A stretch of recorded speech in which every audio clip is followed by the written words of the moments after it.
Chers auditeurs, bonjour. Bienvenue sur le premier podcast de la chaîne Totalipsy. J'espère que ce sera là le premier d'une longue série. En effet, je souhaite organiser assez régulièrement ce genre de conversation informelle mais instructive afin de confronter des opinions et des expériences différentes. Alors aujourd'hui, je suis très heureux de recevoir deux invités.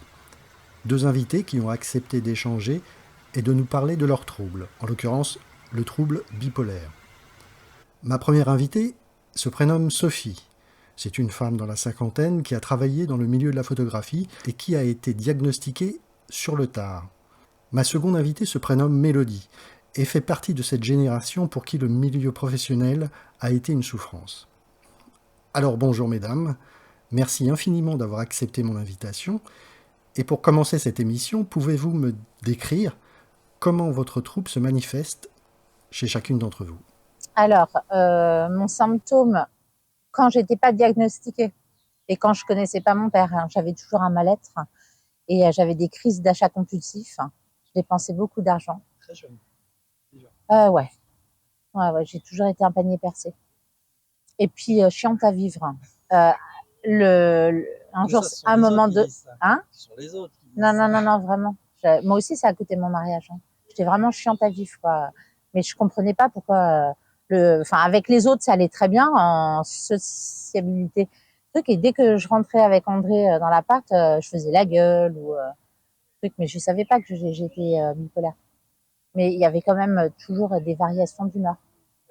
Très excitée en fête, de l'alcool, plus. Et à quel rythme s'alternaient tes phases maniaques ou dépressives ? Ça, je peux pas vraiment te le dire. Mes périodes maniaques, c'était un peu tous les jours, moi.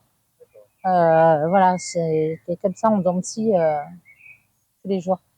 Mais il n'y avait pas de régularité. Non, il n'y avait pas de régularité. C'était un peu n'importe quoi, toujours. Ça se présente de la même façon pour toi, Mélodie ?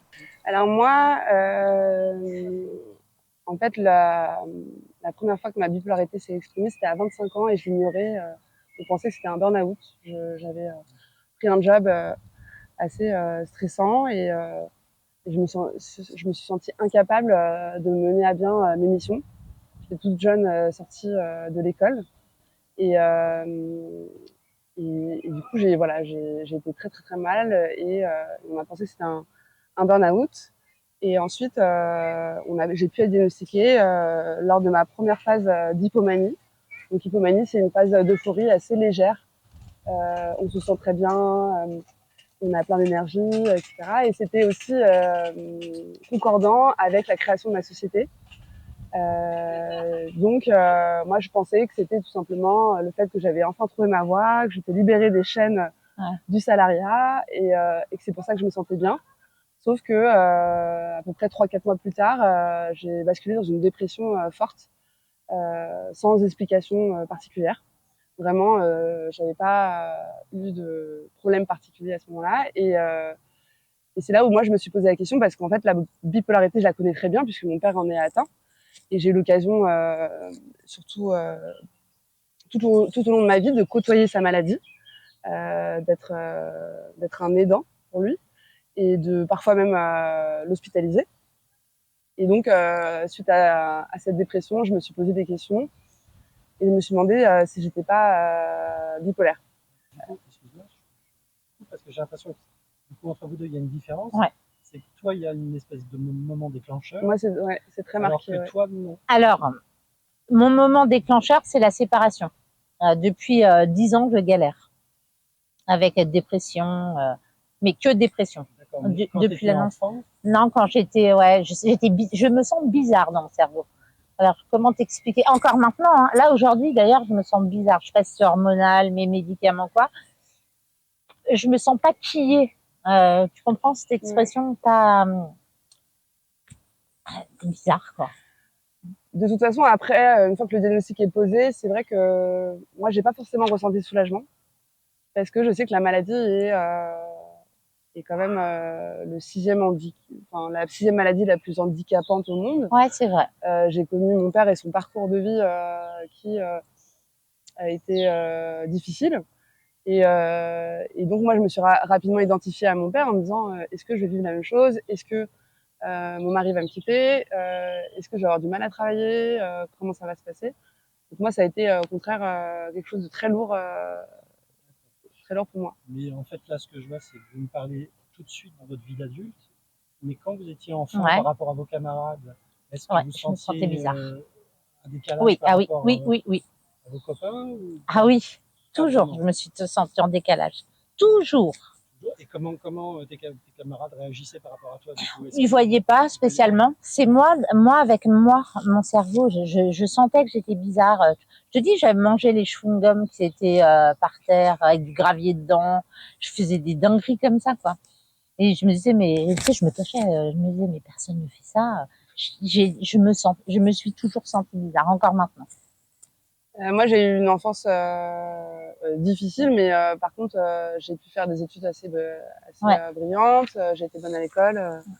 Et, euh, et après, non, je me suis pas... Je me soupçonnais pas, non. Je me posais pas trop de questions. J'avançais. Et comme ça marchait bien pour moi... voilà. Tu n'avais pas de problème pour étudier, de concentration, non. de mémoire, du tout? Moi, oui. La mémoire, j'ai toujours eu des problèmes de mémoire et aujourd'hui, la bipolarité n'est pas censée l'expliquer vraiment. Faut bien distinguer les variations d'humeur et les troubles cognitifs. Et aujourd'hui, je suis en train d'essayer de comprendre, moi, la partie troubles cognitifs, à quoi ça peut être dû. Ça peut être lié à un TDAH, ça peut être lié à d'autres choses. Donc, je suis encore en exploration sur ce sujet.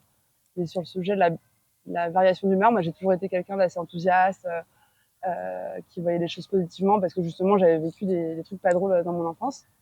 Et donc, moi, avant 25 ans, j'avais jamais eu vraiment de pépins de santé mentale. Et il y Parce a que, une différence entre vous deux, c'est que toi, tu as été élevé par tes deux parents, alors que toi, c'est que par ta par maman. ma maman. Et mon père, donc, quand je l'ai connu à 38 ans, j'ai su qu'il était bipolaire, au level, hein. Et la Comme moi, je différence, pense. ouais, la différence avec Mélodie, c'est que moi, j'ai des troubles cognitifs importants. Troubles de la concentration. Moi Je aussi, voudrais hein, faire des... de manière plus récente. Moi, j'étais toujours mauvaise à l'école. J'arrivais pas à comprendre.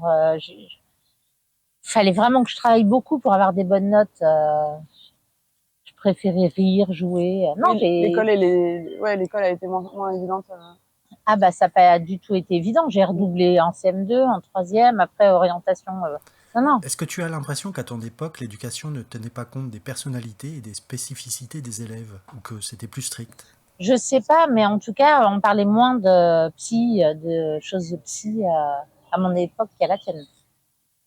Parce qu'on avait 20 ans d'écart quand même, 19 ans d'écart. On parle beaucoup plus d'analyser les enfants, enfin de les faire tester. À mon époque, ma mère, elle a jamais dit je vais l'emmener voir un psy. On n'en parlait pas, c'était tabou, c'était honteux. Après, aujourd'hui, mon mari me dit, parce qu'on s'est connus à l'école, à Dauphine, et il me dit, c'est vrai que tu travaillais comme une acharnée. Est-ce que finalement, c'était pas aussi une expression de ta bipolarité? Parce que, en fait, ce que j'ai appris plus tard, c'est que la bipolarité, on la porte en soi Ouais. à la naissance, et elle va se déclencher ou non plus tard par rapport à justement des expériences de vie difficiles. Vous voulez dire que la bipolarité n'est pas forcément décelable? Non, Non. elle peut être Elle se déclare dormante. à l'âge adulte, Ouais. en général. Jeune adulte, effectivement. Jeune adulte. Ou alors lors d'un moment difficile. Moi, je connais aussi quelqu'un qui a vécu toute sa vie, voilà, de manière assez normale, et qui, à la retraite, avec son mari, bah voilà, ils ont déménagé ailleurs, dans une autre région. Et en fait, elle a déclenché sa crise maniaque à ce moment-là. Donc, on n'est pas certain, en fait, tout au long de notre vie, en fonction des épreuves qu'on a à vivre, on peut potentiellement déclencher une bipolarité qui était déjà en nous et qui est très héréditaire. Hein. Ouais. Mais on aurait pu, si on n'avait pas eu ces épreuves-là, en fonction de plein de choses, de caractère, On aurait pu ne pas la déclencher. l'enfance, on aurait pu ne jamais la déclencher. Et moi, j'aurais aimé qu'on me sensibilise peut-être à ça, à ce risque, pour que je prenne peut-être plus de précautions, pour que je prenne plus soin de mon hygiène de vie, ce que je suis en train de faire actuellement, qui est parfois difficile parce que je suis encore jeune, j'ai envie de m'amuser. Mais j'aurais aimé, je pense, que finalement l'entourage d'une personne bipolaire, et notamment les enfants, soit peut-être sensibilisé. Et en même temps, c'est vrai que ça peut faire peur. J'aurais peut-être pas vécu ma vie de la même manière, évidemment. Et j'aurais peut-être eu une anxiété, une épée Damoclès en permanence. Donc je sais pas si c'est mieux de ne pas l'avoir su, parce qu'effectivement, ça m'aurait peut-être angoissée, mais c'est en fait une fois à l'occasion, bon, j'ai accompagné mon père déposer une main courante au commissariat. Et en fait, c'est le policier qui m'a dit et vous, ça va parce que c'est très héréditaire comme maladie. Et là, j'ai été stupéfaite. Ah bon? Et en fait, plus tard, je me suis rappelée de cette phrase. Donc toi, Sophie, je reviens un petit peu en arrière. Lorsque tu étais à l'école, est-ce que les professeurs se sont rendus compte qu'il y avait quelque chose de particulier chez toi? Non, Pas du tout. il disait toujours à ma mère, elle est très intelligente, si elle veut, elle peut. Si elle veut, elle peut. C'est-à-dire que si je m'y mettais, j'avais des super notes, quoi, en français notamment. Mais moi, par contre, sans savoir ma maladie, j'ai eu une hygiène de vie impeccable quand j'ai eu mes enfants. Enfin, j'allais courir tous les matins, bosser, je buvais beaucoup d'eau, je mangeais que des bonnes choses. Pendant des années, j'ai eu une vie mais nickel. Je fumais pas, je fumais qu'une cigarette le soir ou en fait. Moi, ça s'est déglingué. Moi, pendant mes dépressions, je fume. Et socialement, comment ça se passe? Est-ce que votre maladie a un impact sur vos relations amicales ou professionnelles? À part, sur quelle période de ma vie? Plutôt Au jeune? début, plutôt jeune. Plutôt jeune. Oui, j'avais pas mal d'amis, effectivement. J'ai été élevée en tant que fille unique, mais j'étais très bien entourée. Ouais. Et toi, Sophie, ton père était absent. Est-ce que ça a été un poids? Est-ce que ça a été compliqué pour toi? Ça m'a pas pesé. Non, on m'en a jamais parlé. Et t'as pas C'était essayé? sous le tapis tout ça. Ma mère met tout sous le tapis. Tout. Absolument. Ouais. Donc du coup, Non, mais du coup, c'était normal de vivre avec sa mère dans ma tête, quoi. Non, ça m'a pas. c'est un manque? Non, je voulais juste des frères et sœurs. Voilà. Non, non, j'ai pas l'impression que, Comment as-tu su que ton père était bipolaire? ben, par ses frères, hein, par mes oncles. Ben, j'ai bien vu qu'il était malade, hein, parce que le premier restaurant qu'on s'est fait, il était tellement mal qu'il est parti 20 minutes aux toilettes, il est revenu, il était trempé, il s'était mouillé les. Je voyais qu'il était malade, quoi. Ça se voit. Dans les yeux, dans le comportement, dans tout. Puis au bout d'un moment, voilà, mon oncle, il m'a dit, oui, il a un gros traitement, faut faire attention. Dès que ses yeux changent, faut m'appeler. C'est-à-dire qu'il part en crise quand il Ah, a on m'a ses déjà tocs. dit effectivement que mes yeux changeaient aussi Ah ouais? quand j'étais en crise maniaque. Ouais. Les yeux de mon père, ils changent. Ils deviennent comme un fou, quoi. Je sais pas, moi, je brille plus. Il y a quelque chose qui se ressent au niveau des yeux. Ouais. C'est assez bizarre. Je sais pas si c'est une vraie théorie, tout ça. J'en parlerai à mon psychiatre. Voilà, et mon oncle, il m'a dit, s'il commence à faire des délires mystiques, enfin religieux, tout ça, faut tout de suite m'appeler. D'ailleurs, oui, à ce propos, c'est un aspect de la maladie que je ne connaissais pas. Il semblerait qu'un aspect religieux, qu'un délire religieux peut s'exprimer. Alors du coup, dans une crise hypomaniaque, d'euphorie assez légère, non, dans mon cas. Par contre, moi, sur ces 2 dernières années, j'ai eu l'occasion de faire 2 crises maniaques cette fois, où effectivement, on va avoir, enfin, en tout cas dans mon cas, on va croire en la synchronicité des choses. Moi, j'ai beaucoup aussi de croyances sur la numérologie. Ah, moi aussi, j'ai eu ça. Dieu, effectivement, prend une place plus importante dans ma vie. Ayant perdu ma maman jeune, j'avais l'impression d'être plus connectée à elle et qu'elle pouvait m'aider de là-haut. Ouais. Donc voilà, il peut y avoir aussi des symptômes, mais moi j'en ai eu de persécution de l'entourage. On a l'impression que notre entourage nous veut du mal. Paranoïa, Peut-être un petit peu lié à de la paranoïa, ouais. Avec les heures de sommeil aussi qui se réduisent parce qu'on est moins fatigué. Le cerveau est à 1000 à l'heure. Je pense que moi, dans mon cas, plus on attend, plus ça se dégrade. J'imagine que lorsque vous êtes dans cet état-là, rien n'est jamais une coïncidence. Je veux dire que la synchronicité de deux événements a forcément un but, a forcément une raison et existe pour vous. Et effectivement, j'avais l'impression que rien n'était le hasard. J'ai eu l'occasion de rencontrer une avocate dans la rue. Je me suis dit, bon, bah, c'est pour moi. Ouais. C'est vrai que Ça ça, aussi, ça fait ça aussi. ça me faisait ça. Tout était un signe. Ouais. C'est ça. Exactement. Ouais. J'imagine dans ces cas-là que vous êtes toujours en train de penser, que votre cerveau est submergé par les pensées en permanence. Et d'ailleurs, moi, à ma dernière crise maniaque, j'étais persuadée d'être HPI. Parce qu'effectivement, et ma psychologue me l'a confirmé, on parlait des fonctions cognitives. Justement, on a comme un boost. On sent plus les choses, le bruit, le son, tout Mais c'est vrai. est plus fort.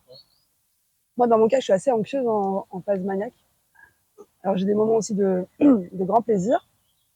Mais je suis globalement plus anxieuse et j'avais l'impression que mes fonctions cognitives étaient plus développées et ma psychologue m'a confirmé qu'il y avait quand même effectivement dans le cerveau quelque chose qui se passe et qui fait qu'on est plus alerte.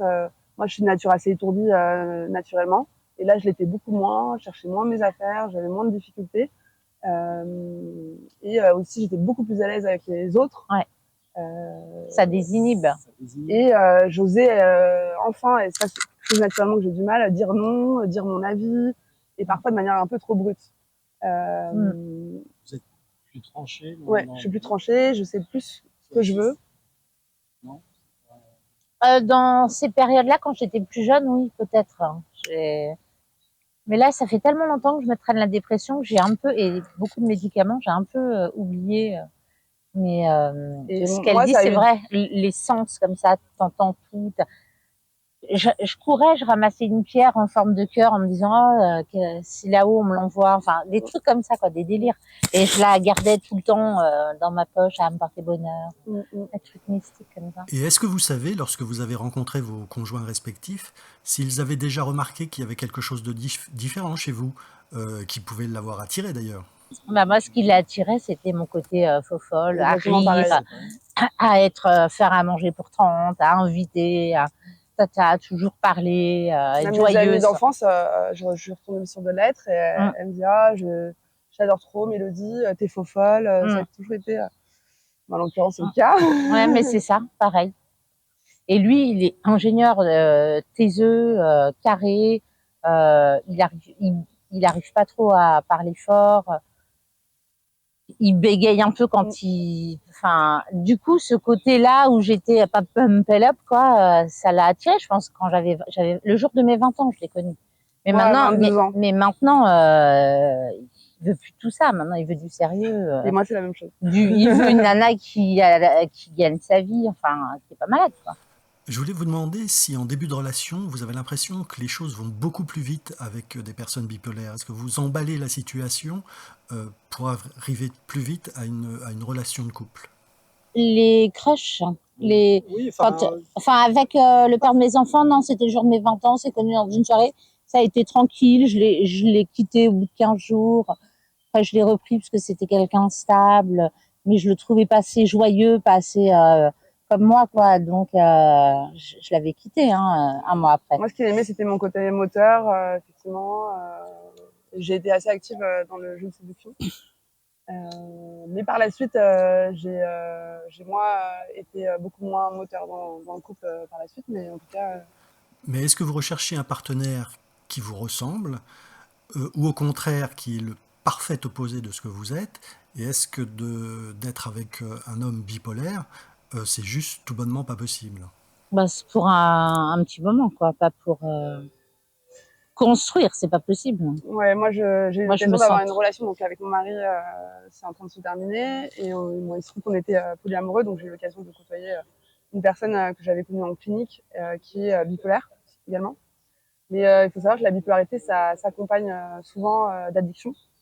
Alors on sait pas, moi dans mon Tout cas, à fait. je ne sais pas si finalement ces addictions ont une incidence sur mes crises justement, et j'essaie de m'en détacher maintenant, mais je sais pas. En tout cas, ça entretient quelque chose qui est pas favorable pour la maladie, c'est sûr. Et dans mon cas, je me voyais pas effectivement comme Sophie, je me voyais pas à long terme construire quelque chose. mais ça reste une relation précieuse. Le fait de se comprendre, c'est une relation très précieuse. Quand on est en clinique, on a l'occasion de côtoyer d'autres personnes qui sont également bipolaires. Après, la bipolarité, elle va s'exprimer de manière quand même assez différente d'une personne à l'autre. Il y a la personnalité aussi. Faut pas tout confondre entre on n'est pas notre maladie. Même si aujourd'hui, moi, elle a eu un impact énorme sur d'un point de vue personnel, professionnel. Je ne suis pas ma maladie et il y a on a chacun notre caractère, notre personnalité, notre vécu. Donc voilà, on peut pas se comprendre à 100% non plus. Et puis après, ça dépend des âges aussi. Enfin, quand on était avec des jeunes de 20 ans, Sacha, tout ça, enfin, on se comprend, mais après, on peut pas tout le temps être aligné. Et dans le milieu professionnel, alors comment ça se passe? Est-ce que votre maladie a un impact sur votre façon de travailler? D'abord, est-ce que travailler pour un patron vous pose problème? Est-ce que travailler dans un bureau 8 heures par jour vous pose problème? Ben moi, il me faut une routine. Il faut toujours la même chose, même si c'est un travail bête et méchant, mais il me vaut mieux une routine que de réfléchir tous les jours ou toutes les heures à faire de nouvelles choses. Il faut que ce soit routinier, pour moi. Et ça me rassure, en fait. Je sais que c'est pas agréable C'est connu sur que des le années, bipolaire, mais les personnes qui souffrent de troubles bipolaires, je vais vraiment essayer de dire ça comme ça, ont besoin effectivement d'un cadre de routine et ont souvent peur de l'inconnu. Exactement. Ils ont du mal aussi à subir un stress important. Réflexion des chefs, oui, ça, on n'aime pas trop. Enfin, moi, comme je suis hypersensible, oui, ça me dérange. La hiérarchie, ça me fait un peu peur. Et est-ce que de travailler en groupe vous pose problème? Est-ce que de gérer une équipe vous pose problème? J'ai eu l'occasion, ça s'est bien passé sur quelques jours, quelques semaines. En 8 ans, là, j'étais cordeau quand même. Mais sur un long terme, non, parce que je plonge en dépression. Ou alors, je j'ai pas le cerveau câblé pour. J'ai pas le cerveau câblé. Moi, depuis le diagnostic, j'ai beaucoup perdu confiance en moi. Je pense que les dépressions, les phases de manie et de dépression sont assez troublantes parce qu'on se reconnaît plus. Quand on revient en période stable, on se demande mais qu'est-ce que j'ai foutu? Alors, on fait pas non plus. Enfin, moi, je suis en train de causer avec ma psychologue sur pourquoi j'ai fait ça comme ça en phase maniaque. Et il y a peut-être un sens à trouver quand même. Mais on fait du mal à notre entourage. Donc il y a beaucoup de culpabilité, enfin chez moi, de culpabilité, de regret et aussi d'incompréhension. Et en fait, ce qui se passe chez moi, c'est que j'ai du mal à suivre mon intuition maintenant. Parce que mon intuition, des fois, me joue des tours, mon cerveau me joue des tours. Donc, en fait, aujourd'hui, pour moi, professionnellement, c'est compliqué. Et aussi, mes plus grandes crises se sont passées sur une période où j'étais entrepreneur. Où j'étais à mon compte. Et alors, est-ce que c'est lié justement à l'entrepreneuriat? C'est aussi une période où il y a du stress, où j'ai côtoyé des personnes dans le milieu de la nuit qui m'ont emmené à aussi consommer de la cocaïne. Donc, je ne sais pas vraiment si je pense qu'il y a un lien entre mes crises et ce mode de vie professionnel et personnel finalement, où tout se mélangeait. Et là, aujourd'hui, je pense que j'ai besoin d'un cadre, effectivement, peut-être professionnel et salariat. Revenir à ce cadre-là. Même si ça me fait... aujourd'hui, là, voilà, il faut que je reprenne confiance en moi parce que je viens de sortir d'une dépression. Je ne sais pas si j'en suis totalement sortie, d'ailleurs. Et donc, gérer une équipe, etc., moi, ça me paraît aujourd'hui impossible à l'heure actuelle de mon état. J'ai déjà envie de me réhabituer à un cadre plus restreint. Et on verra par la suite. Mais je pense qu'il y a quand même un sentiment d'infériorité, en tout cas dans mon cas. Il y a un sentiment d'infériorité carrément. Ah bah moi, clairement. Mais moi, par exemple, à mes yeux, envers Mélodie, je sais qu'elle peut diriger une équipe. Enfin, je la connais quand même, pas énormément, mais je le sais, je le sens. Je la vois fonctionner, je la connais quand même. Je sais qu'elle pourra diriger une équipe. Alors que moi, non. Je m'en sens pas du tout capable. Peut-être maintenant, tu as perdu confiance en toi. C'est ça. Oui, tout à fait. J'ai perdu confiance en mes capacités. Aussi, je me sens stigmatisée parce qu'il y a pas mal de personnes dans mon entourage perso, mais aussi quelques personnes dans mon entourage pro qui sont au courant de ma maladie, contrairement à Sophie, qui elle est très à l'aise à en parler, je pense, dans le milieu personnel. Ouais. Moi, c'est encore quelque chose que j'aurais aimé cacher plus. Mais mon ex-mari a décidé d'en parler ouvertement à pas mal de monde. Donc je me sens honteuse, inférieure. Et ça, c'est pas évident pour prendre un poste à responsabilité. Mais j'ai facilité à le dire parce que je veux que, quelque part peut-être, hein, qu'aux yeux des autres, c'est pour ça que j'y arrive pas, parce que au niveau du boulot, j'ai loosé.